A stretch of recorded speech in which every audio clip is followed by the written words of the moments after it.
Sorry. Let somebody else take care of that.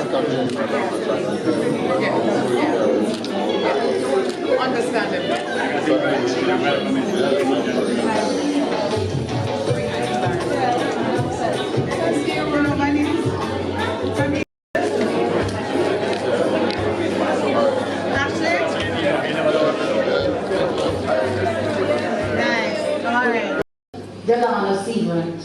He told me he was in Kingston, and I told him, I know you're not in Kingston.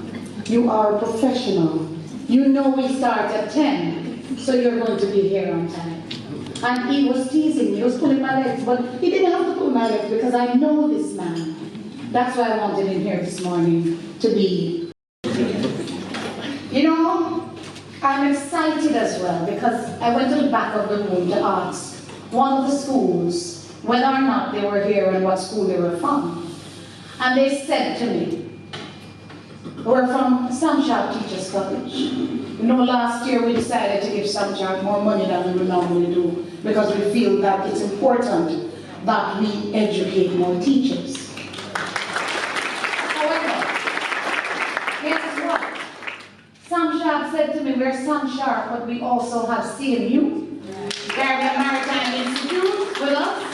And we also have Edna Manu. So, guys, listen to me now.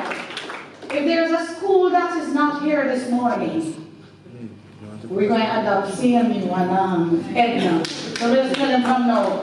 If the schools that we're supporting don't feel that this is important enough for them to be here, there are students here that want us to support them. And we are willing to put our money where it matters most. Just so you know, so I want those who are here to take that back to the various institutions. We do this out of love. And here is when I recognize an amazing team of people who continue to make this happen. The organizing committee, will you please stand? Carol, Nadine, Marine, Nikki, Arlene, Nerissa, Tamar. That's it. Of paramount interest.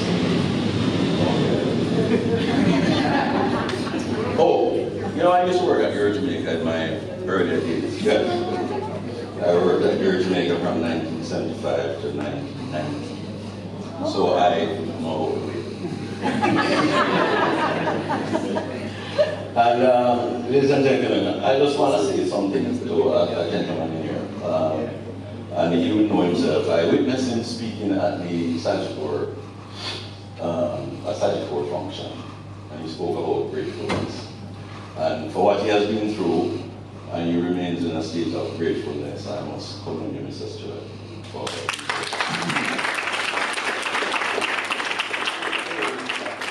I know we meet from Hillel. The days when I used to run Father's Day research at Hillel. I remember from then. But ladies and gentlemen, there are a lot of speakers at home. The fact is that saying this or saying that right now, the proof is in the eating. And we will do our best, Ms. Janet, to make it our first class event. We take nothing for granted. And the fact is that your success is our success. Thank you.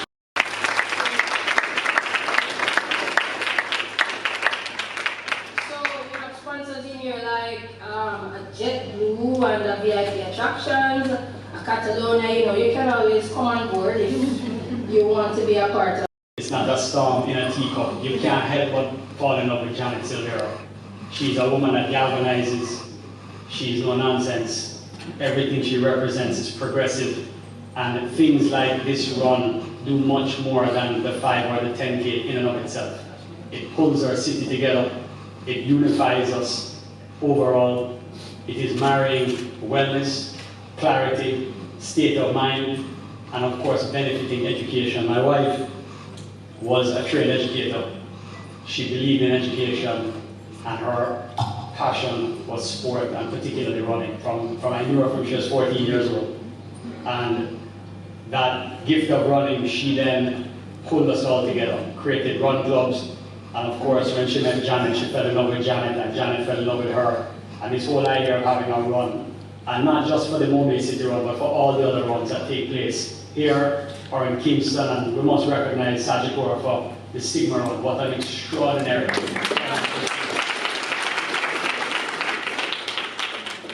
You know, this pulls us all together. So I gotta tell you, I love Janet's style. Lisa, I want to congratulate you for being a sponsor.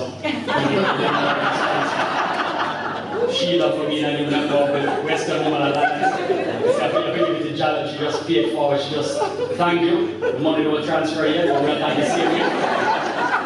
And we just want to say to each and every one of you, you know, this year would have been 20 years that my wife moved to Montego Bay. This is the most progressive, awesome town. Mayor, you're doing such an awesome job.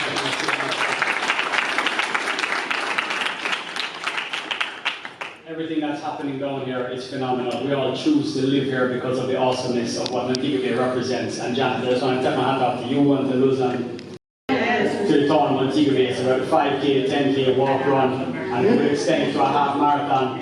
I know the mayor will support us. I think it will bring the next level to the town, and that's what we do, to push boundaries and take things to the next level. So let's work that out for next year. One love, everybody. Thank you.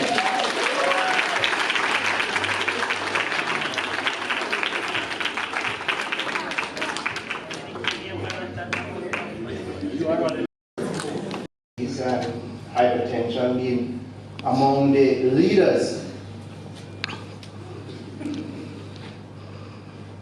where persons are not on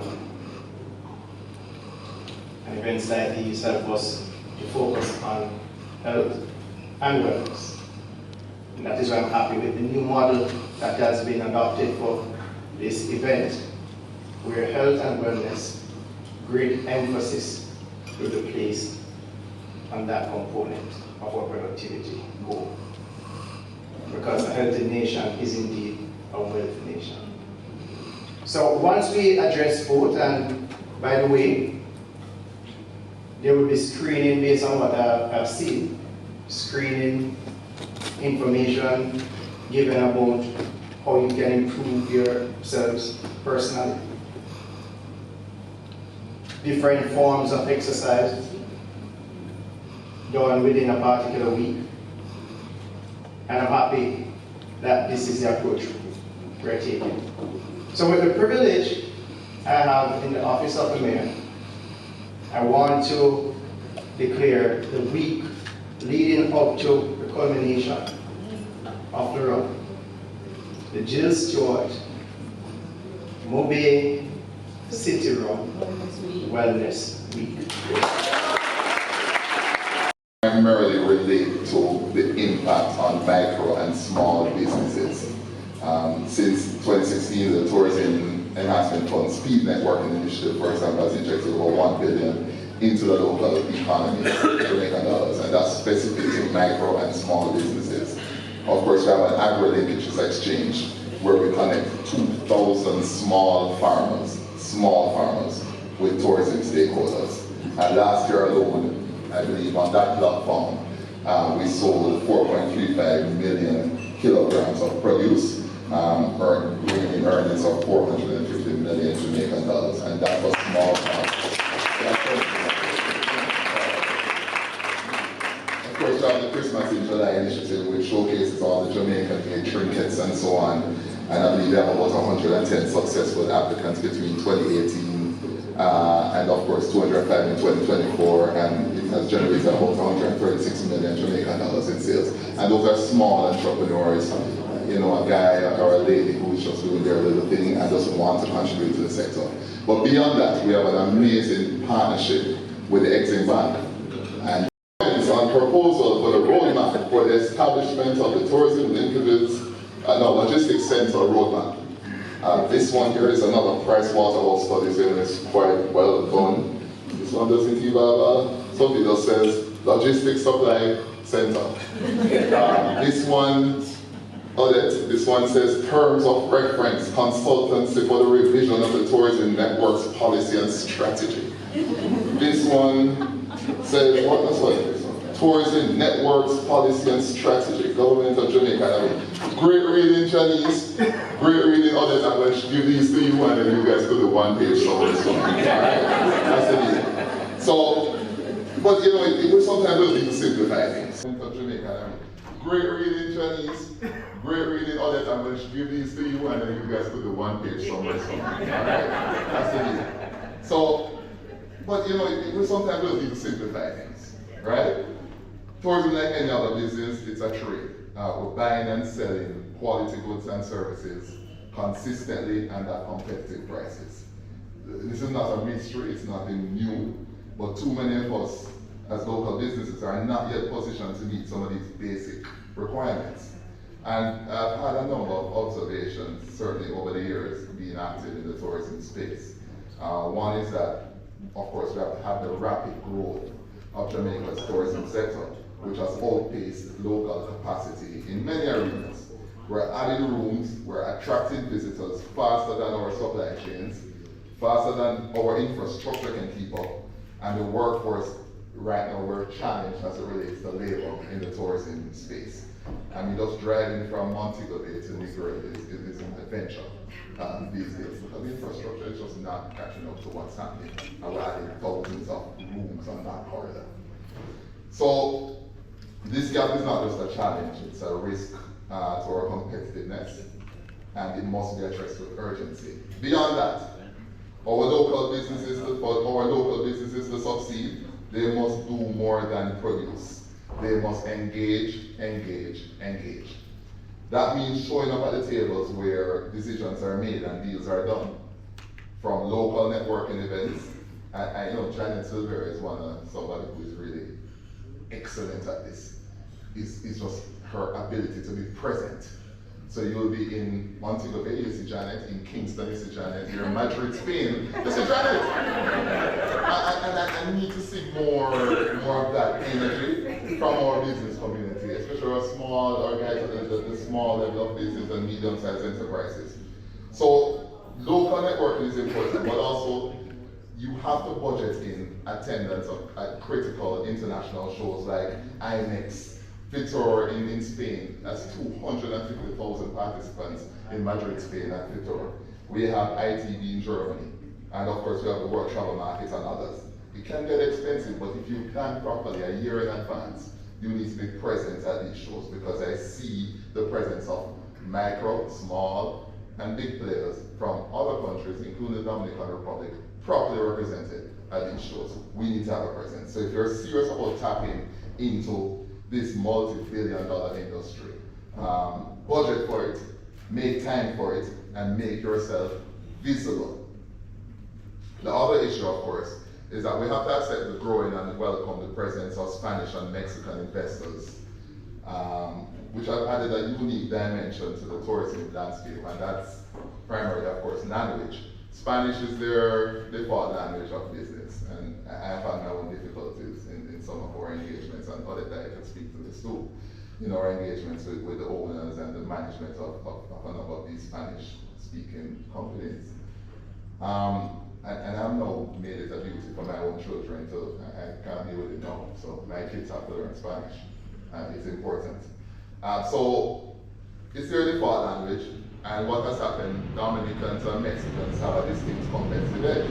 So I'm not saying that everybody must drop everything and learn Spanish, but I'm saying this: more Jamaican companies keen on direct engagement must include some Spanish fluency somewhere in their company. It's not a luxury, it's now a strategic necessity. And as a country, a lot more focus needs to be given to language learning, and certainly Spanish learning. Very important. And the fact is, a significant number of our Spanish and Mexican hotels have presence in the Dominican Republic, Cuba, Mexico. So naturally, the Dominicans and the Mexicans are going to have some sort of distinct advantage. We're the English-speaking Caribbean, and they have a large and growing presence here, and we have to adjust accordingly. At the micro and small business level, there is strength in numbers. Our micro and small operators must realize that collaboration is power. By pooling resources and presenting a united front, especially on the global industry network, we can command greater visibility and influence. So some Jamaican businesses are already securing contracts internationally using this very approach. Come together. If you have 8, 9 businesses, you may be competitors, but sometimes it's good to come together as a collaborative pool your resources where necessary, and go for more business opportunities elsewhere. It's very important. Already I'm seeing some Jamaican entrepreneurs getting contracts in Mexico, the Dominican Republic, and other areas around the Caribbean. Significant contracts too. But they don't really want to talk about it. I guess everybody don't want everybody in business. But I see that and I'm very happy about that. As real estate efficiency and reliability, notably too, to earn and keep partnerships with large players, reliability is non-negotiable. We understand the operational difficulties of operating a business in Jamaica. Let's be frank. I mean, the costs are high, there are infrastructure issues, and there are financing gaps, and many other issues that can impact. But if you can't deliver consistently, you're going to lose out. So we're here to help address those barriers, but local businesses must also commit to raising standards and become more trusted and dependable suppliers. So while foreign direct investment continues to be vital, we cannot allow our local businesses to be sidelined. The completion of nearly 2,000 new hotel rooms last year is commendable, but if more of the food on the plates, more of the furniture in the rooms, and more of the products in the gift shops aren't sourced locally, we're leaving value on the table. It's as simple as that. So we know too often that hotel company procurement bypasses some local suppliers, and we have gotten those complaints. Whether due to cost, convenience, corporate norms, and so on, the government is fully aware of this. And while we will continue to use moral suasion, we are also seriously considering exploring other options to guarantee local businesses a fair share of the tourism pie. And Minister Bartlett will speak more specifically on these issues in the upcoming sectoral debate. So that's a direct message to my friend Janice, sitting in the front row. So at the same time, I want to be clear, the government cannot do it alone. This is a shared mission. We need our private sector partners to step up, to source locally, and to push for more inclusive procurement practices. As Minister of State, my mandate, as noted by the Most Honorable Prime Minister, is clear. In short, to fix the disconnect between tourism's rapid growth and other key areas of our economy. And I'm fully committed to strengthening operational linkages between tourism and our local industries, boosting the capacity of SMTEs to compete and scale. Where we give Exim Bank so much money because we want them to finance and give loans to all these small and medium tourism enterprises. And of course, drive enhanced collaboration representation at home and abroad. Again, we cannot do this alone. This will require all hands on deck approach, a bold, consistent public-private partnership. We did phenomenally well. During the COVID pandemic, that public-private partnership really shone. Adam, you were there. Robin, you were there. A number of you here in this room played a role in that, and that's when it really came to as fact that once we come together, we can achieve anything. So thank you, and may this year's MoBay City Run be a resounding success. Let us continue to champion this incredible event and support its cause, and show the world the spirit of Montego Bay. Thank you.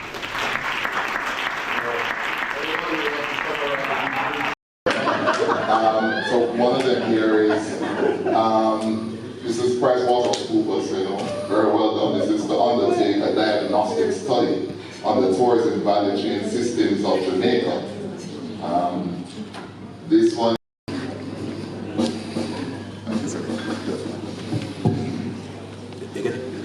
Muy agradecido, honorado senador, muy agradecido.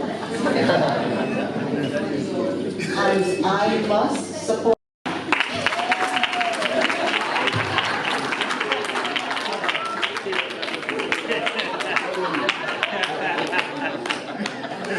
If you're wearing the shirt, Put down the chamber shirt. you know that was, you just walked right into that. I'm sorry. So at this time, I'm going to ask. This journey has not been without challenges. For a long time, I have faced the difficulty of living far from school, which made commuting exhausting and sometimes overwhelming. But thanks to this scholarship, I have been able to live on campus, allowing me to attend my classes consistently, dedicate more time to my studies, and complete assignments without the added stress of long-distance travel. Most importantly, it has alleviated the financial burdens that often weighed heavily on my mind. Beyond the financial relief, what makes this scholarship even more special to me is that it recognizes and values guidance counselors. Not just academic teachers, as most scholarships do. This recognition means the world to me because it highlights the importance of mental health, emotional well-being, and the role that school counselors play in shaping students' lives. To know that my chosen field is being acknowledged and supported in this way gives me a greater sense of purpose, motivation to make a difference. As a way of giving back, I have already started volunteering with the Stewart MoBay City Road, including assisting with last week's football match by handing out flyers. And this is just the beginning. I am committed to doing anything the committee asks of me because this is my way of showing my gratitude. All right. Furthermore, after I graduate next year, I plan to remain in Jamaica, as not many teachers do. As I believe in the power of giving back to the community that has shaped me. After all, it's always best to stay in the West.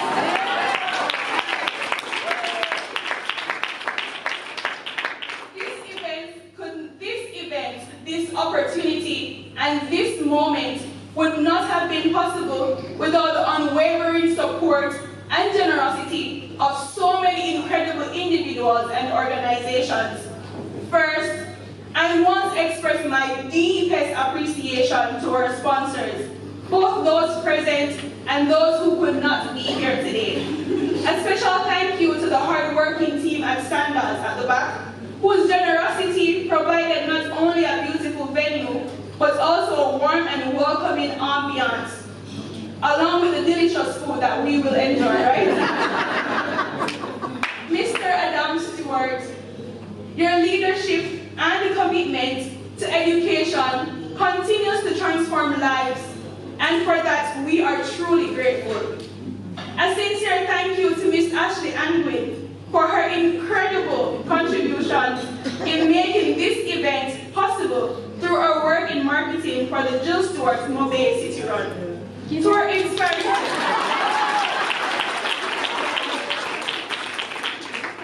inspiring speakers, especially Senator the Honorable Delano Seabright, we deeply appreciate the wisdom and motivation you have shared with us today.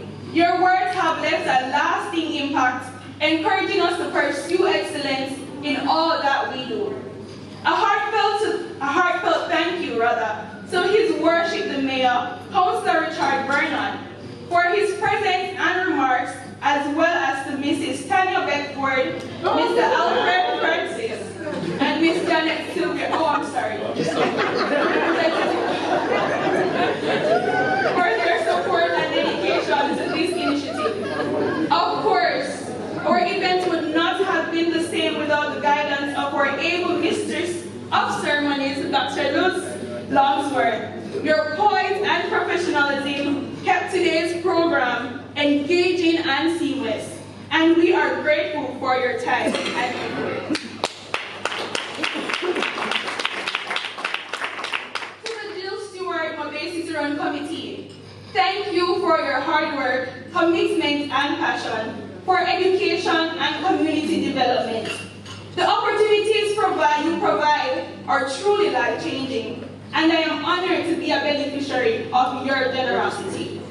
Finally, a special thank you to the members of the media who are here to document and share this moment, ensuring the message of education, empowerment, and giving back reaches further. From the depths of my heart, thank you, thank you, thank you. Your kindness and generosity are shaping futures, and I am forever grateful to be one of the lives that you have touched. I am looking forward to making you proud as I continue my journey of excellence. Muchas gracias a todos. Thank you.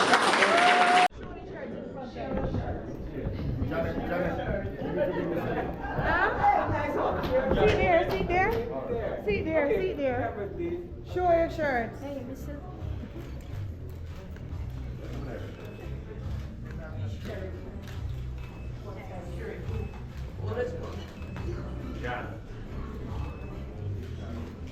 I must check my WhatsApp. Okay, okay. 1 second. Final. Let me review. All right. Let me say your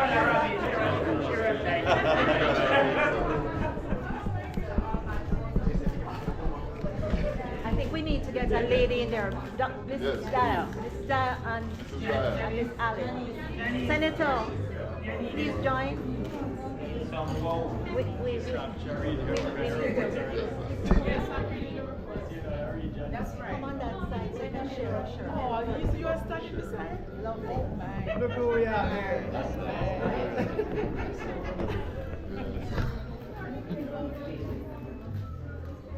Forward, smile. Nice guys. Gonna look good. Oh my god. Oh my god. What is this?